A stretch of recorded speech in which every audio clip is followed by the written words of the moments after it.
말씀 찾아 읽겠습니다. 요한복음 3장 6절에서 8절까지 제가 수화를 읽고 다 같이 따라서 해보겠습니다.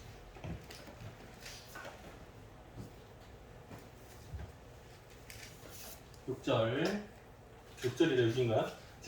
육으로 난 것은 육이요 영으로 난 것은 영이니 내가 네게 거듭나야 하겠다 하는 말을 놀랍게 여기지 말라. 8절 바람이 임으로 불매 내가 그 소리는 들어도 어디서 와서 어디로 가는지 알지 못하나니 성령으로 난 사람도 다 그러하니라. 서로 같이 해보죠. 6절 시작. 육으로 난 것은 육이요 영으로 난 것은 영이니 내가 네게 거듭나야 하겠다 하는 말을 놀랍게 여기지 말라. 8절 바람이 임의로 불매 내가 그 소리는 들어도 어디서 와서 어디로 가는지 알지 못하나니 성령으로 난 사람도 이와 같으니라. 다 그러하니라. 아멘. 옆에 분랑 인사할까요? 잘 오셨습니다. 만나서 반갑습니다. 반갑습니다. 네. 얘네들이 가까우니까 은근히 답답하네. 네, 오늘 말씀의 제목은 거듭남의 비밀이라는 제목으로 함께 은혜 나눠보고자 합니다. 거듭남, 수화로 많이 사용하는데요. 거듭, 수화로 읽으면 다시, 단어 똑같습니다. 다시, 거듭. 남은요, 남 아니고 남이에요. 남, 태어나다. 근데 이제 태어나다에서 나다, 의미가 같아요. 그죠? 그래서 다시 태어나다, 새롭게 태어나다. 찬양가 가사 때도 거듭났다, 거듭났네 이렇게 썼잖아요. 마찬가지로 똑같아요. 의미가 여러 가지인데 새롭게 태어나다, 다시 태어나다 같습니다. 일반적으로 다시 태어난다는 말을 많이 쓰지 않아요. 특별히 거듭남이라는 단어를 건청이들도 평소에 쓰지 않습니다. 교회 안에서 많이 쓰는 편이고요. 특별히 나쁜 행동이나 무슨 전과 같은 거나 그거 끊고 새롭게 출발할 때 나 이제 손 씻었어 라는 말 많이 써요.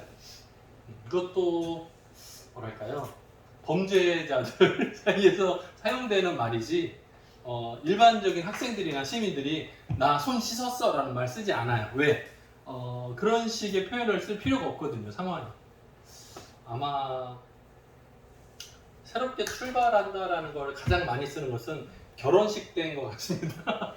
결혼식 때 그 전과 후가 바뀌거든요.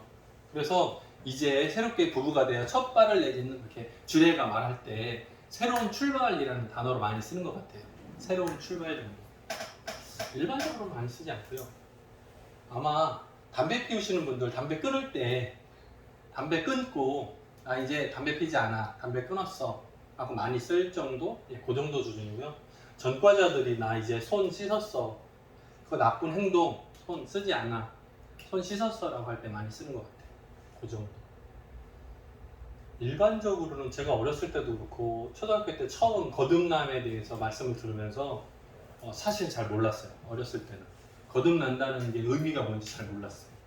그래서 성경에 나오는 거 보면 니고데모가 거듭나야겠다는 말을 처음 들었죠. 예수님으로부터 처음 들었을 때 이 똑똑한 사람이 헷갈립니다.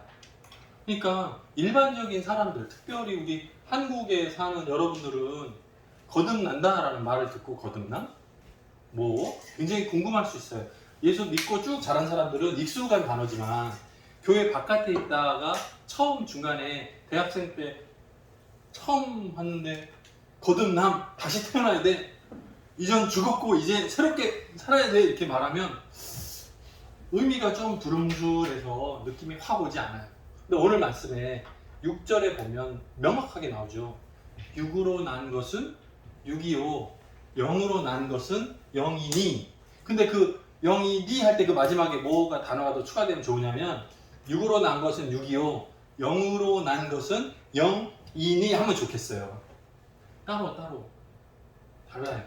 우리의 육신의 나이를 먹고 자라는 것과 영적으로 새롭게 출발하고 영적인 나이를 먹는 것은 완전히 달라요. 육신의 나이가 어리더라도 영적인 나이 수준이 높을 수 있고요. 육신의 나이가 높더라도 영적으로는 어릴 수 있어요. 이건 완전히 달라요. 신앙의 나이와 육신의 나이가 따로라는 거예요. 그래서 육으로 난 것은 육이고 영으로 난 것은 영이고 따로. 그걸 잘 생각하시면 좀 쉽게 이해가 되실 것 같아요. 니고데모, 고모같죠 느낌이. 네?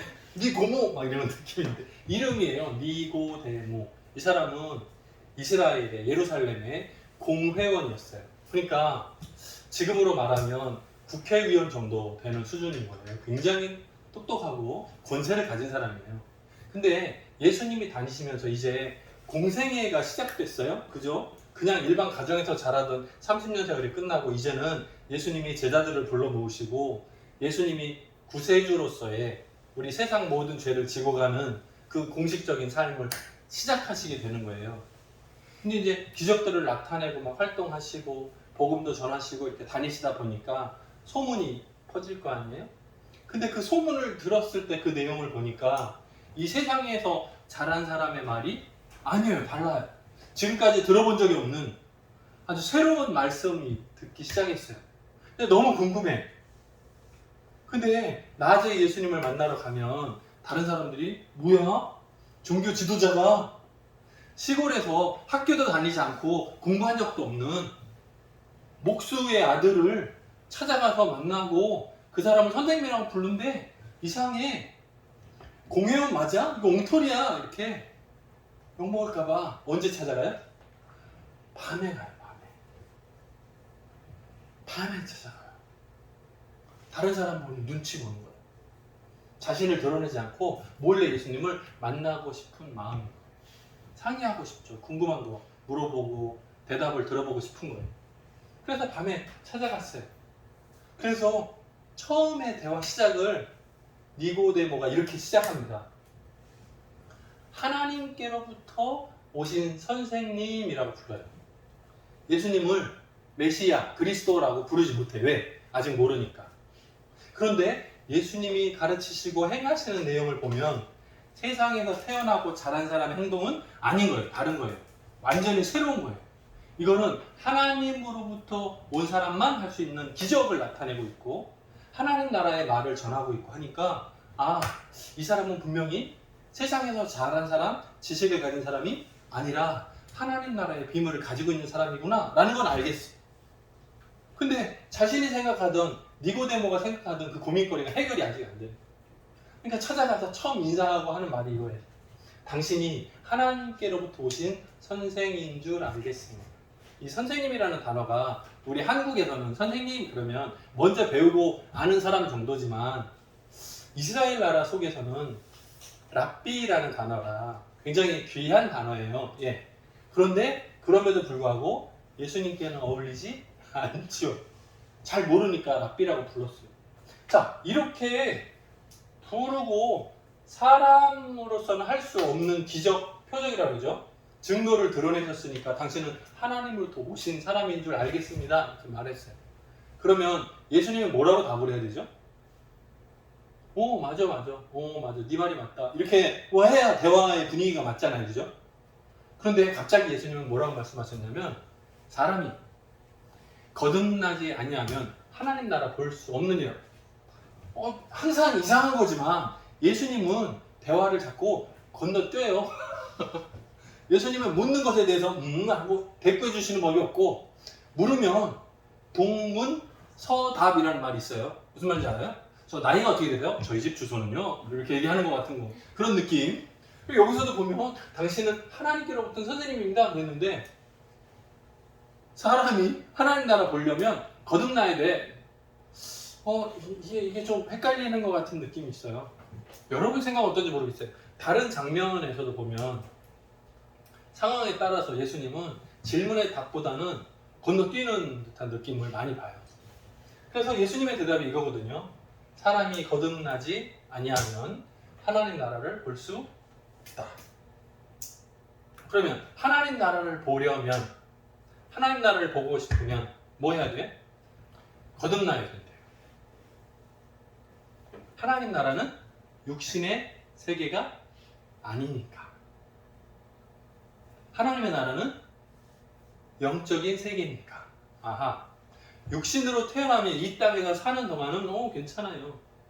그러나 하나님의 나라를 보려면, 믿음의 눈을 뜨려면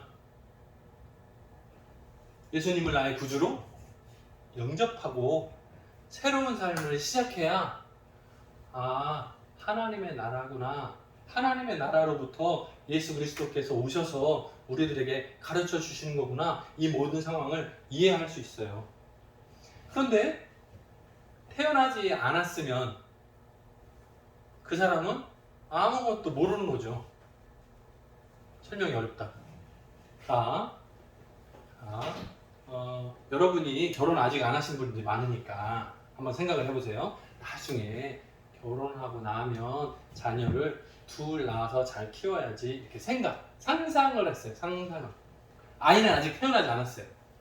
그러면 아이는 학교에 다닐 수 있나요? 아직. 왜? 상상 속에 있죠. 아직 안 했잖아요.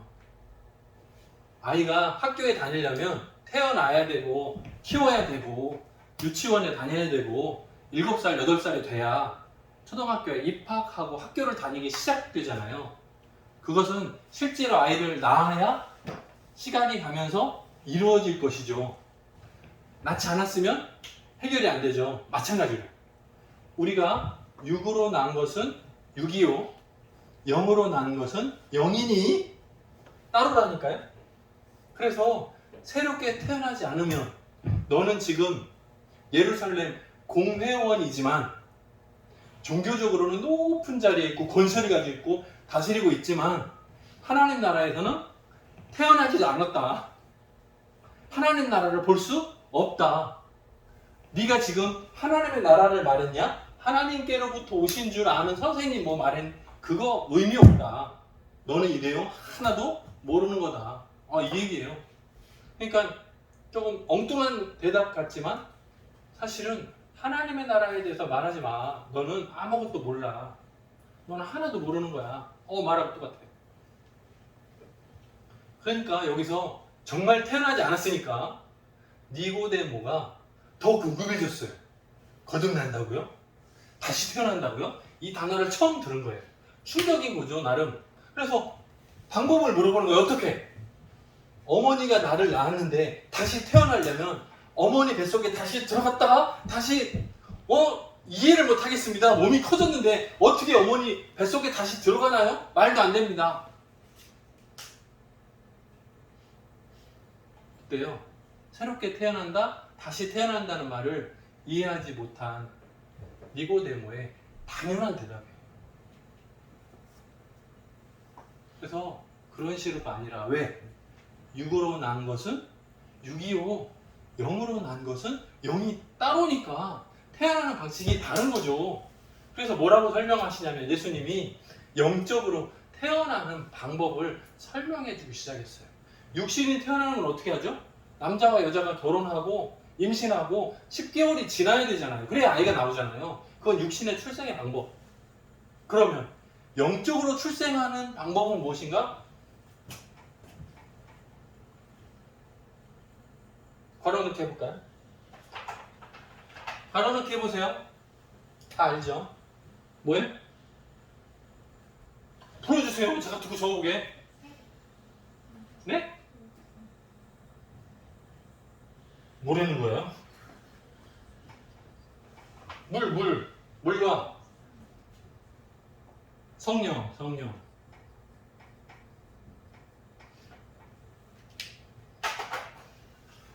사람이 물과 성령으로 새롭게 태어나야 된다 말했어요. 이렇게 제가 어렸을 때 설명을 들으니까 한 적이 없어요. 이해되세요? 물과 성령으로 거듭나야 된다. 이해되시는? 지금은 다 컸으니까 신앙생활 오래 해왔으니까 알지요. 그럴 수도 있어요. 근데 저는 어렸을 때 처음 이 말을 들었을 때 물과 성령으로 거듭나야 된다. 저는 계속 머릿속에 무슨 생각? 엄마가 나를 낳았는데 물과 성령으로 다시 이해가 안 됐어요. 이해를 못 하겠더라고요. 이 말을 좀 쉽게 바꿔보면 이거 똑같이 또 써놨네요. 6으로 난 것은 이것도 써줘. 이거 6이에요. 0으로 난 것은 0이. 이렇게 써도 재밌겠다. 6으로 난 것은 6이요. 0으로 난 것은 0이에요. 아니에요. 네네. 6이요. 0이. 자, 육신으로 태어나는 것과 영으로 태어나는 것은 다르다. 따로. 자, 좀 쉬운 단어로 바꿔볼게요. 물과 성령으로 여기를 뭘로 바꿔볼까요? 뭐 해야? 거듭난다는 단어를 다른 단어로 바꾸면 뭐가 될까요? 여기를 믿어야 혹은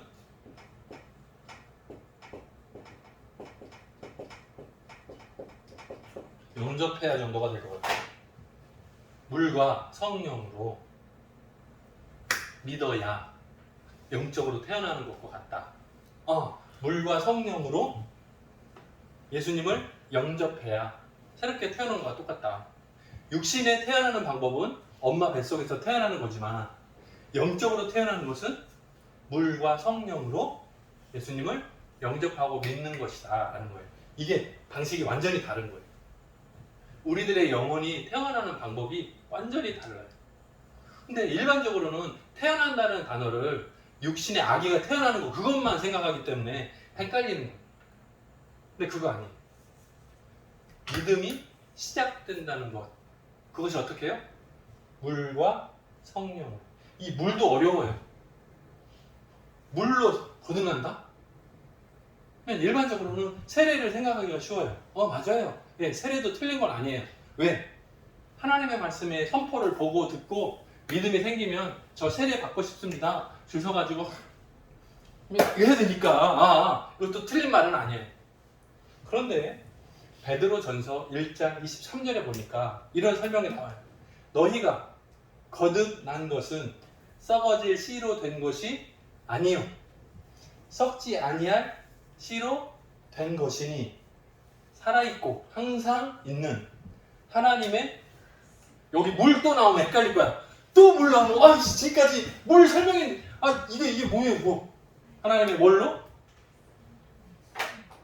돼야 돼?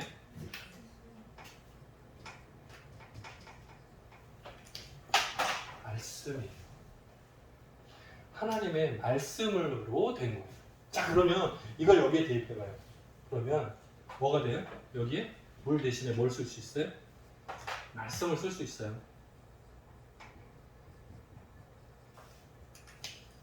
자, 사람이 거듭나는 방법은 하나님의 말씀이 선포되는 것을 듣고 보고 믿는 거예요. 근데 내가 마음대로 믿는 것이 아니라 누가요? 성령께서 감동을 주셔야 믿을 수 있는 거예요. 그냥 내 마음대로 믿어볼게? 아니, 안 된다니까요. 길거리에 돌아다니는 사람들한테 돈을 나눠줘도 교회 오지 않아요. 안 된다니까요. 억지로 안 돼요. 하나님의 말씀이 선포됐을 때 그 말씀의 씨앗이 썩어질 것이 아니고, 그러니까 돈을 줘갖고는 안 된다고요. 뭐라고요? 썩지 아니할 씨로 된 것. 복음의 씨앗이 뿌려져야 돼요. 그것이 싹이 트고 열매 맺고 하려면 어떻게 돼요? 하나님의 말씀의 씨앗. 그래서 예수님이 비유를 설명할 때도 뭐예요? 씨 뿌리는 비유 하시잖아요. 마찬가지로 다 맥락은 다 똑같아요. 복음서에 나오는 예수님의 설명은 똑같이 하나님의 나라에서 비유로 설명할 때 그 원리는 다 똑같아요. 하나님의 말씀을 보고 듣고 믿으면 그게 내 힘이고 내 지혜가 아니라 성령의 감동으로 믿고 예수님이 나의 구주십니다. 예수님이 나는 영원히 죽어 마땅한 지옥 가야 될 그럴 사람인데 나의 죄를 대신해서 십자가에서 죽으심으로 내 죄가 사해졌고 이제 나는 의인의 자격을 얻어서 하나님의 나라에 들어갈 수 있게 됐습니다. 믿음의 눈으로 떠다 봅니다. 이거예요. 그래야 영적으로 새롭게 출발하는 거예요. 그게 영적으로 새롭게 태어난 거랑 똑같다는 표현이에요. 굉장히 어려운 말을 쉽게 보고 있어요. 거듭남 언제? 증거는 무엇인가? 언제? 몰라. 그냥 부모님 손잡고 따라다니는 거 보니까 나 거듭났어? 막 억지로 세뇌당한 것 같아. 막 교육받은 것 같아. 이 어머니 뱃속에서부터 교회 다닌 사람들의 특징 언제인지 몰라.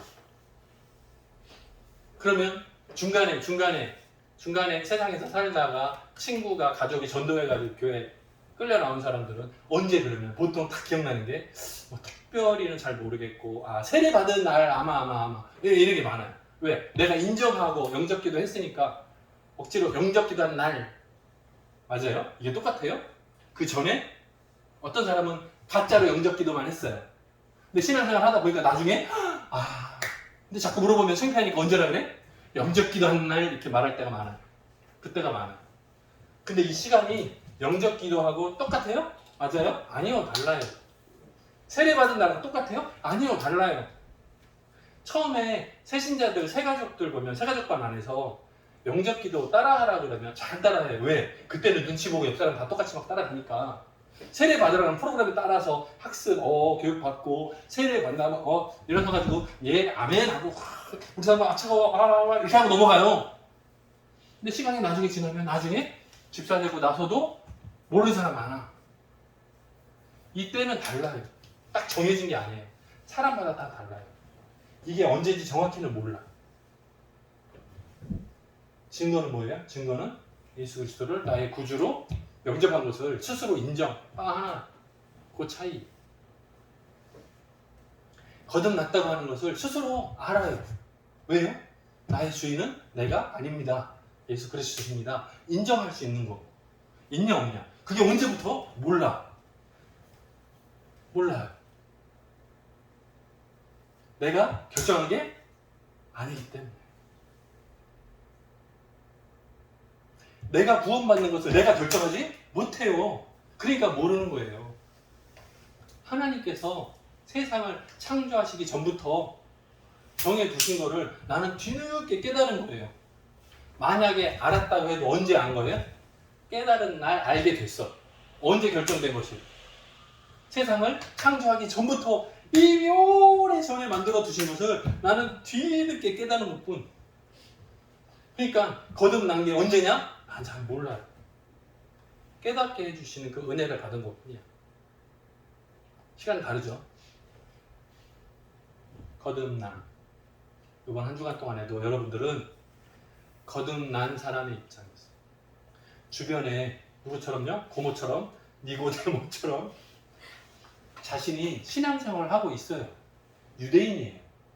공회원이에요. 높은 사람이고 똑똑한 사람이에요. 지식이 많아요. 그런데 예수님이 누구신지 몰라요. 주변에 많아요. 교회 다녀요. 코로나19 때문에 예배 드리지 못해. 그런데도 불구하고 영상으로 예배를 참여해요. 얼마나 뜨거운 열심이 있어요. 근데 거듭나는 거 몰라요.